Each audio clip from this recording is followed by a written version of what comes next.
Hey, what's up, y'all? This is William, the permaculture consultant, and today we're going to be turning some overgrown, brushy, new growth forest into highly productive silvopasture. We're basically doubling the efficiency by growing tree crops and raising meat at the same time. Now, in order to achieve silvopasture, you have to be able to open up the canopy, this right up here. You have to open that up enough so sunlight can come through, and it's enough sunlight, preferably enough sunlight to grow grass. Now you can go one or two ways. You can take a new growth forest and turn it into silvopasture, or you can take a huge pasture and turn it into silvopasture. This one you add trees, this one you subtract trees.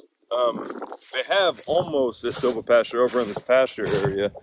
They have almost a setup for it if they increase the frequency or increase the rows in the pasture or something like that. But this is just trees along a fence line for them. This line going down that way, and then this line here in the back, that's just their fence line. But they could turn this into silvopasture. And if you give let's say you're into beef, if you give your cows shade throughout the day, or they have access to shade throughout the day. Joel Salatin at his Polyface Intensive Discovery Seminar was saying that they put on an extra pound per day. So that's pretty incredible. And we're going to be using a lot of what I learned at that Polyface Intensive Discovery Seminar here to do the silvopasture. Also, I'll be using what I learned over at Jeff Lawton's Zaytuna Farm while I was there here as well, and some of the tree selection. So let's find a good place to start. I think right here. We're going to use this cluster of trees as an example. We're going to ignore the trees on the fence line because most of those are growing on the other side and I can't do much about that. Plus I want every tree on this west side on this tree line because the western sun in Texas is brutal. So out of this little cluster of trees right here, there's a few characteristics that I do not want in a tree. This one seems to be growing straight. It's an oak. It's growing straight, has good tree form, not too bad. This one right here, this is not an oak. I'm not entirely sure what this is, but this has a split going down the middle of it and splits into two trees. Now we get high winds here in Texas and tornadoes, so I don't want weak trees to have to clean up later. This one, obviously, is not good tree form, not a very strong tree. That one's coming down. That one right here has a split as well, and I don't want to keep that. But this one right over here is pretty doggone straight and has good tree form. It's not showing any signs of pest or disease or anything like that, and neither is this one. But here's going to be the deciding factor in these two trees, between this one right here in front of me and that one right over there. This one is too close to the fence line. I want to be able to eventually, if I need to, drive equipment along this fence line, and if this tree is too close to this, then, you know, it's got to go. So out of this cluster of trees, I'm going to pick this one over here. This guy gets to stay. Now, as I cut this open, as I cut these down, you're going to see an increase of light in this area. It's going to be a little bit different and way more dramatic in the summer just because there's leaves on the trees and all that stuff. But let's go to an area where it's a little less obvious which tree is a good idea to pick, to keep. All right, so let's take a look at these trees over here, because this might not be as easy for a lot of people. This tree right here is a pine, and it's pretty interesting. It's nice and tall, it's a big overstory, but it doesn't have much reach as far as its branches, especially over here on this side. A lot of those branches are dead. It's not providing much shade, because I still do want shade in silvopasture. I want a place for my animals to get out of the sun. So then I look at this tree. This one has pretty good tree form, but there's a split right there. So that's not going to be good. That's not going to be very strong, and that limb is probably going to come down. The same thing is happening with this tree and this tree. Both of them are splitting right there in kind of a bad way.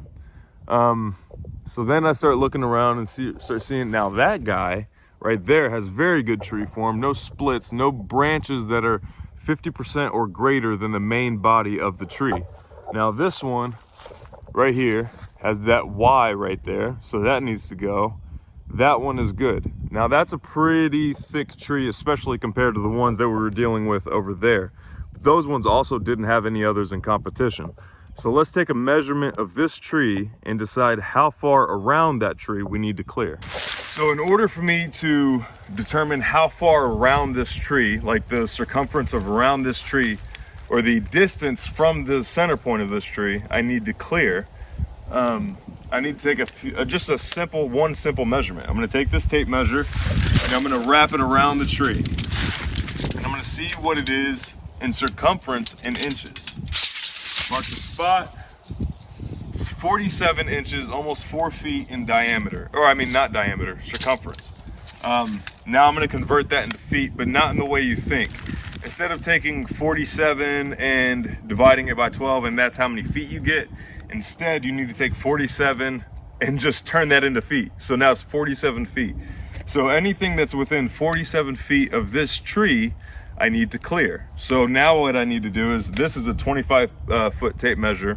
I can visually see, I can guess that, that sapling right over there, that tree right behind us, that one needs to go. But I can also take out like 50 foot length of paracord, tie a bow line around this tree, and then anything that comes within those 50 feet gets cut down. And if you're worried about wasting all of this wood, don't worry, you don't have to. The next video I come out with is going to actually answer a lot of those issues. Like, what do you do with the wood? What can you do with the wood? How do you process it and put it back so where it doesn't just start rotting and stuff like that, unless that's what you want. And it can still serve a function if you want it to just rot in place. Another method is just to take a 100-foot utility rope, put the midpoint around the tree, and then just walk in a circle around the tree, and anything within that 50 feet gets cut down.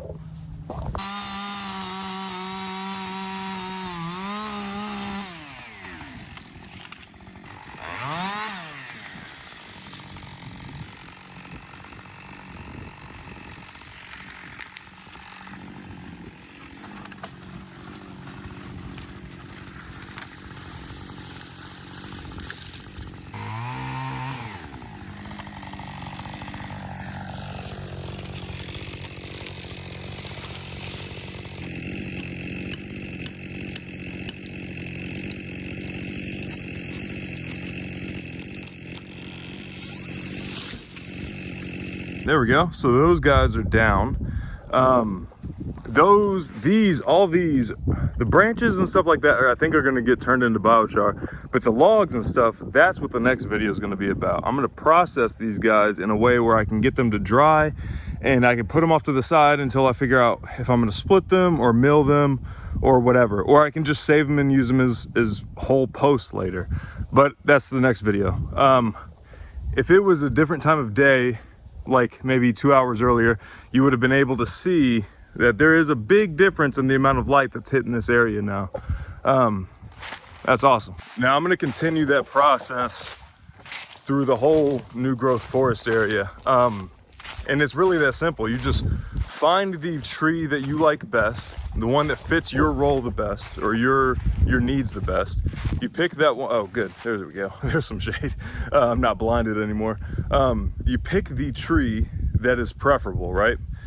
Try to pick something that's going to be in good tree form. There are no branches that are 50% or greater than the tree, the trunk itself, because that's prone to break off. And in high wind areas like this, like Texas, there was a tornado just on that side of this little block, I guess, this county block, not too long ago. So tornadoes are a very real thing, or even just high winds. Pick the one that fits your needs the best, and then you walk up to it about chest height. I forgot to mention that earlier, but it's about chest height. That's where you want to take the measurement. And I'm 6'1", so if you're like 5'5", maybe take that into account.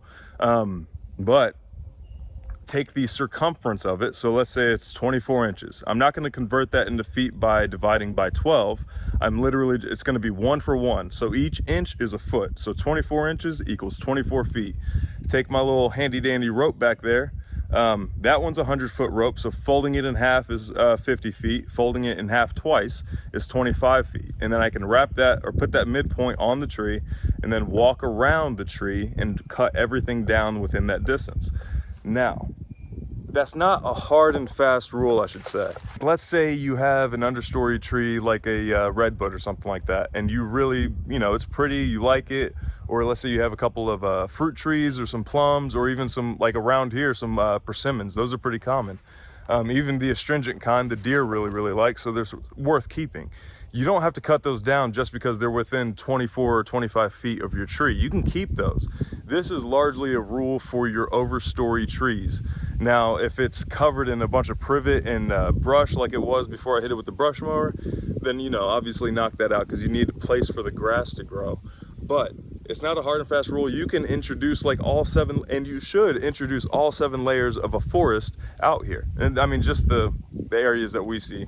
Now there's, depending on what kind of trees you cut down, you can inoculate the stumps with mushrooms. There's a stacking method that I kind of want to try in the future. There's plenty of oaks around here, so shiitakes are going to do wonderful.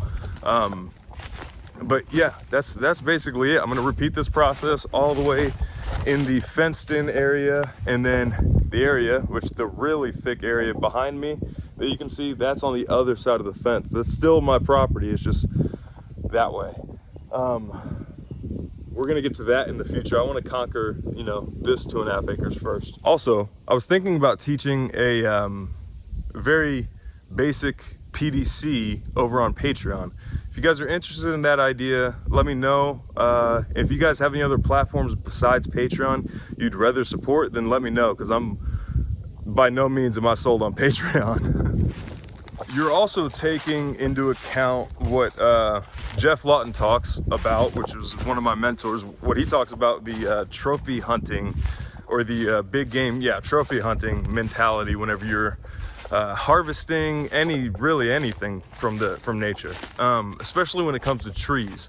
Like a lot of the viewers live in America, but in America you get tags for whatever animal you're trying to hunt, and there is a minimum size limit on the animal you're trying to hunt, meaning like the animal has to be at least this big before you can shoot it. That's kind of the wrong mentality. Same thing with fish. The fish have to be at least a certain size before you can eat it. It's a completely wrong mentality. All you're doing is allowing the smaller varieties, the weaker varieties, thrive, because all the bigger ones are being hunted. There's some comparisons to, modern society right now, but yeah, all the big monster bucks and stuff like that, everybody's trying to hunt them because they're not allowed to shoot A, it's a trophy, but B, they're not allowed to shoot anything smaller, even though the smaller game tastes way better. It's way more tender. So yeah, we're not allowing the big monster bucks to push out their genetics and create more big monster bucks. Instead, we're letting all the weak simps reproduce, so to speak. And if you don't know what a simp is, just watch the news. Every politician on there is one of them.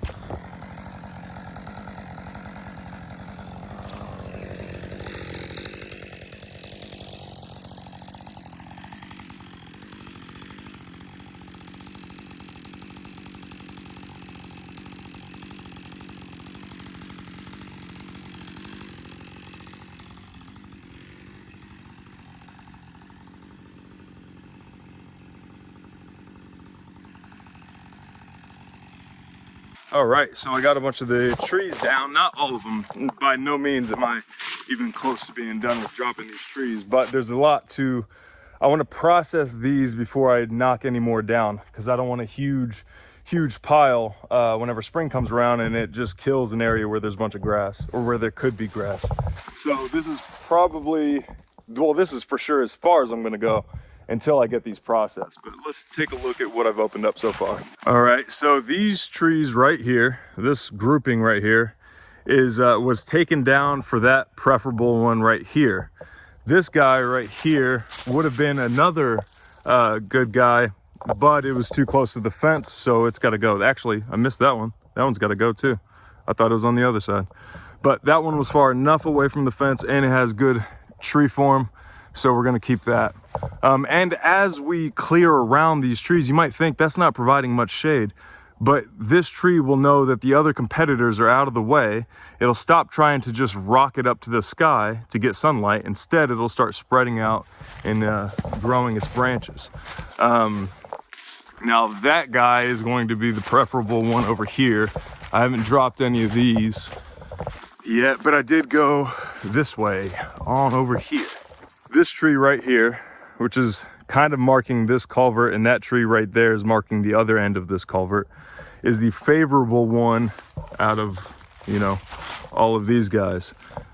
This guy is also a really good growing tree, and I want to keep him in preparation for basically the next generation of trees. He's doing really good. I want him to branch out a little bit. The guys on the other side of him, except for that really big one, are going to get knocked down. Another thing you guys should pay attention for, let me go over to this clump over here. Another thing to watch out for are pests. Like, is the tree you're keeping, is it infested with some sort of disease or blight or pests or whatever, or rust or anything like that? You want strong trees, but I'm gonna show you this one tree over here that I almost decided to keep until I took a closer look. And yeah, these ones right here. So this is the area, there's a swale right here. There's the rest of the property. It's like the beginning of the new growth forest.